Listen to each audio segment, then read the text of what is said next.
नमस्कार दोस्तों, welcome to Kairos UPSC right time at the right moment. तो चलिए शुरू करते हैं हमारा आज का पहला क्वेश्चन। आपके सामने पहला क्वेश्चन, कंसीडर द फॉलोइंग। चलिए आपको बताना है इनमें से which of the above mention methods are used in solar geo engineering. आपको बताना है सोलर जियो इंजीनियरिंग में इन चार में से कौन सी मेथड सही है या फिर इस्तेमाल किया जाता है।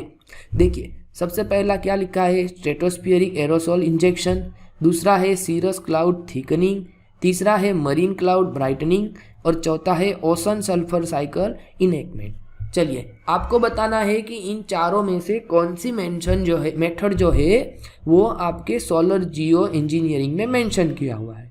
तो इसका क्वेश्चन ओनली 3 आएगा, क्योंकि यह चारों की चारों तो है, लेकिन उनमें से यह जो सीरस क्लाउड है, यह सीरस क्लाउड हमारे लिए नेगेटिव है, इसीलिए 2 नंबर नहीं आएगा। देखिए इसका आंसर है ऑप्शन सी। अब थोड़ा सा आप एक्सप्लेनेशन पोर्शन में देख लीजिए।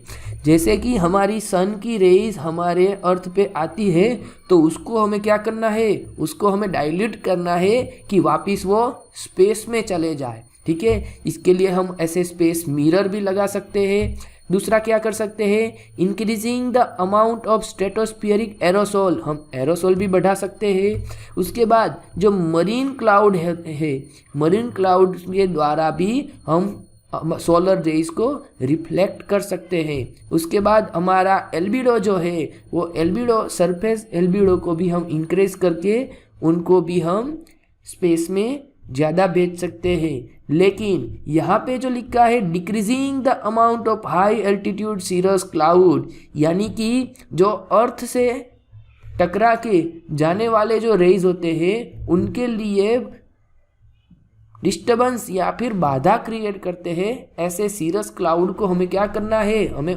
कम करना है। जबकि हमारे क्वेश्चन में उसको ज़्यादा गाढ़ा बनाने की बात कर रहे थे। ठीक है, चलिए चलते हैं हमारे नेक्स्ट क्वेश्चन की ओर।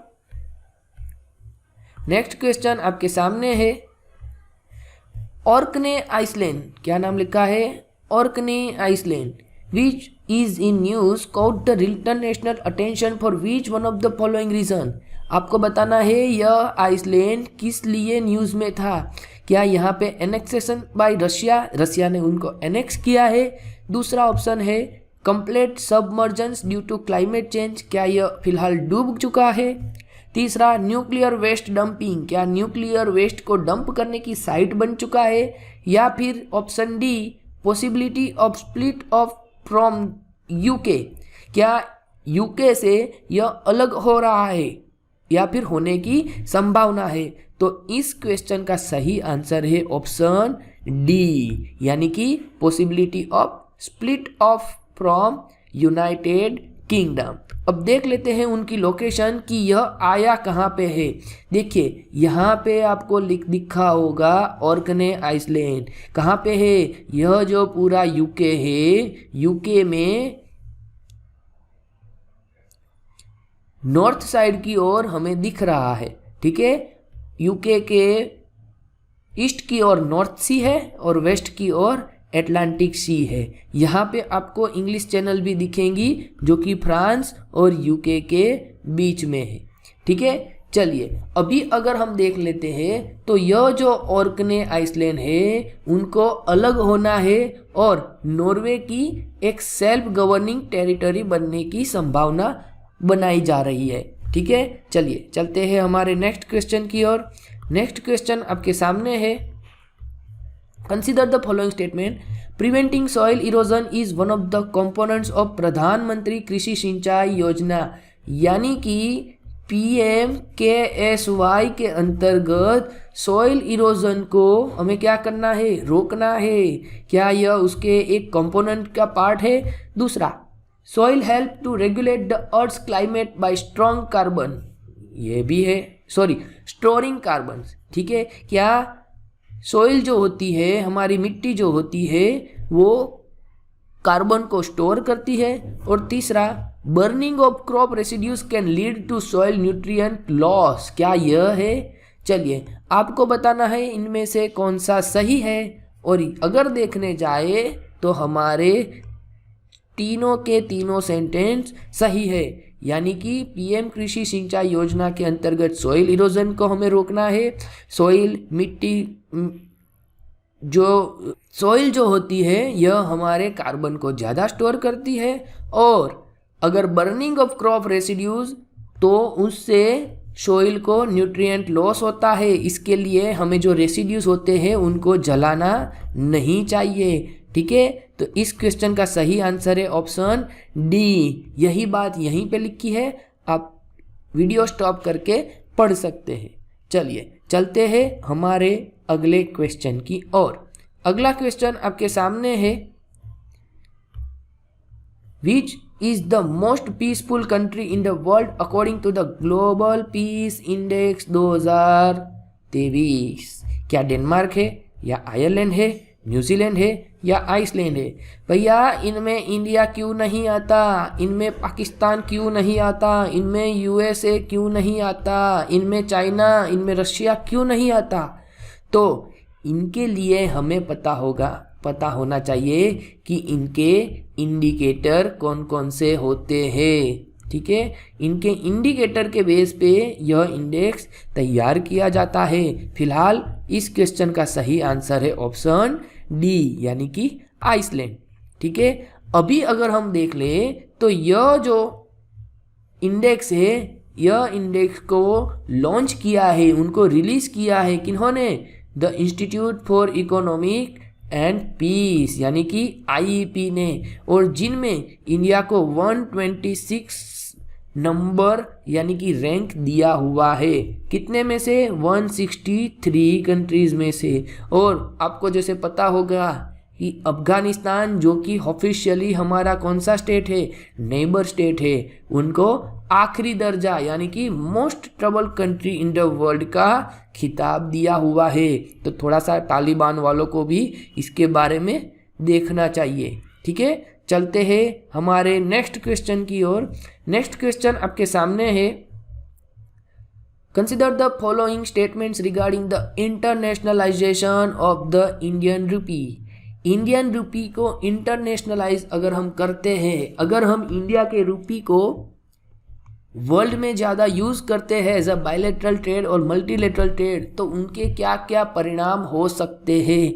हमें क्या बताना है? हमें यहाँ पे बताना है इनकरेक्ट। ठीक है, चलिए सबसे पहला सेंटेंस बता रहा है, it may lead to reduce fluctuations in the exchange rate. क्या यह एक्सचेंज रेट को रिड्यूस कर सकता है? दूसरा सेंटेंस, इट में increase the impact of external shock as fund have the freedom to move in and out of India। मतलब भारत में आने जाने में अगर उसको ज़्यादा फ्रीडम मिलती है तो हमें क्या कर सकता है? एक्सटर्नल शॉक देता है। और तीसरा, it offers the advantages of reducing exchange rate risk and improving access to global financial market. अरे भैया यह एडवांटेज ही है। क्या करता है? रिड्यूसिंग एक्सचेंज रेट का रिस्क, हमारे रिस्क को कैसा करता है? कम करता है। जैसे कि मान लो अगर डॉलर का प्राइस बढ़ गया तो हमारा जो इंपोर्ट किया हुआ सामान है उनकी प्राइस भी कैसी हो जाएगी? उनकी प्राइस भी बढ़ जाएगी। लेकिन अगर हमने हमारी इंडियन करेंसी यानी कि हमारा जो रुपया है उनमें अगर हमने कुछ किया तो हमारे लिए फायदे की बात है। ठीक है, तो यहाँ पे तीसरा सेंटेंस सही है और पहला सेंटेंस भी सही है, लेकिन दूसरा सेंटेंस गलत है क्योंकि यह इंक्रीज करने की बात कर रहे हैं। ठीक है, तो हमें इनकरेक्ट पूछा है, इनकरेक्ट आएगा ओनली वन, क्योंकि यहाँ पे लिखा है हाउ मेनी। ठीक है, चलिए देख लेते हैं उनका आंसर, ओनली वन। और यही बात यहाँ पे लिखी हुई है कि भारत का रुपया अगर हम इंटरनेशनल फॉरेन करेंसी की ओर लेके जाएंगे तो भारत के लिए बहुत फायदेमंद होगा। चलिए चलते हैं हमारे नेक्स्ट सेगमेंट यानी कि स्टैटिक क्वेश्चन की ओर। और सबसे पहला स्टैटिक क्वेश्चन आपके सामने है, supreme court of India tenders advice to the president on a matter of law और फैक्ट। देखिए यहाँ पे पूछा है सुप्रीम कोर्ट कब प्रेसिडेंट को एडवाइस दे सकता है, तो आपको याद क्या रखना है, आपको याद रखना है आई लव यू, मतलब कि 143 आर्टिकल 143 के अंतर्गत सुप्रीम कोर्ट के पास से प्रेसिडेंट कोई एडवाइस सीख करता है तब, तो ऑन इट्स ऑन इनिशिएटिव नहीं भाई, सीधे सीधे नहीं आएगा। Only if seek such advice, बिल्कुल अगर एडवाइस मांगी जाती है तभी सुप्रीम कोर्ट हमारा उनको एडवाइस देता है।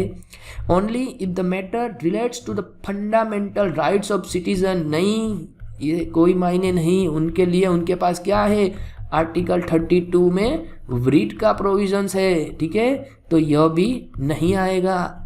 Only if the issue poses a threat to the unity and integrity of the country, नहीं इनके लिए उनके पास क्या है आर्टिकल 13 और 13 के अंतर्गत क्या है जुडिशियल रिव्यू का पावर है, तो सही आंसर होगा हमारा ऑप्शन बी। ठीक है, चलिए चलते हैं नेक्स्ट क्वेश्चन की ओर। नेक्स्ट क्वेश्चन आपके सामने है, आपको बताना है एसर्शन और रीजन दो दिया हुआ है, क्या दोनों सही है, दोनों में से कौन सा गलत है, और अगर दोनों सही है तो क्या रीजन जो है वो एसर्शन का सही रूप है, यह बताना है। ठीक है, पहला देख लेते हैं assertion, willful disobedience or non-compliances of court orders and use of derogatory language about judicial behavior amount to contempt of court। Yes, बिल्कुल सही बात है, अगर आप जुडिशियरी के सामने ऐसी कोई कमेंट कर सकते हो तो आपको क्या लगेगा, कंटेम्प्ट ऑफ कोर्ट लग सकता है, यही बात एसर्शन में बताई हुई है। ठीक है, दूसरा sentence, judicial activism can not be practice without arming the judiciary with punitive powers to punish contemptuous behaviour. भैया बात तो सही है, लेकिन इनका इनके साथ में कंटेम्प्ट और कोर्ट के साथ में कोई लेना देना नहीं है, मतलब एसर्शन सही है, रीज़न भी सही है, लेकिन यह इनका करेक्ट एक्सप्लेनेशन नहीं है। हमें क्या पूछा है, करेक्ट पूछा है, R A is true R is false, नहीं भैया आर भी सही है, ए इज फॉल्स नहीं ए भी सही है, तो हमारा आंसर आएगा ऑप्शन बी, यानी कि both A and R true but R is not the correct explanation. ठीक है, चलिए चलते हैं हमारे नेक्स्ट क्वेश्चन की ओर। आपको बताना है, along which one of the following meridians did India experience the first light of the sunrise of the new millennium। देखिए इन चारों में से कहाँ पे सबसे पहला सनराइज हमें देखने को मिला था, यह पूछ रहा है। ठीक है, तो आपको पता होगा कि हमारी अर्थ कुछ इस हिसाब से है और यहाँ पे हमारा आया है प्यारा भारत, तो इस साइड पे जो है वो ईस्ट मेरिडियन है और इस साइड पे है जो वेस्ट मेरिडियन है। ठीक है, यह जो जीएमटी है, यह जीएमटी कहाँ से पास होती है, यूके के पास से पास होती है। ठीक है, तो फिलहाल इस क्वेश्चन का सही आंसर है डी, 92 डिग्री 30 मिनट ईस्ट, याद रखना फ्रेंड्स, ईस्ट लिखा है। ठीक है, चलिए चलते हैं हमारे लास्ट क्वेश्चन की ओर। Consider the following statements. Tides are the great help in navigation and fishing. High tides enable big ships to enter or leave the harbor safely. Tide prevents siltation in the harbors. और Kandla and Diamond Harbour are tidal ports. चलिए आपको बताना है इन चारों में से कौन से सेंटेंस सही है। भैया चारों के चारों सही है। ठीक है, तो यहाँ पे सही आंसर आ जाएगा हमारा ऑप्शन डी, ऑप्शन डी, यानी कि 1 2 3 4 चारों के चार सही है। चलिए ये थे हमारे आज के यूपीएससी के लिए एमसीक्यूज। आने वाले क्वेश्चन के लिए हमारे साथ बने रहे, तब तक के लिए धन्यवाद, थैंक यू।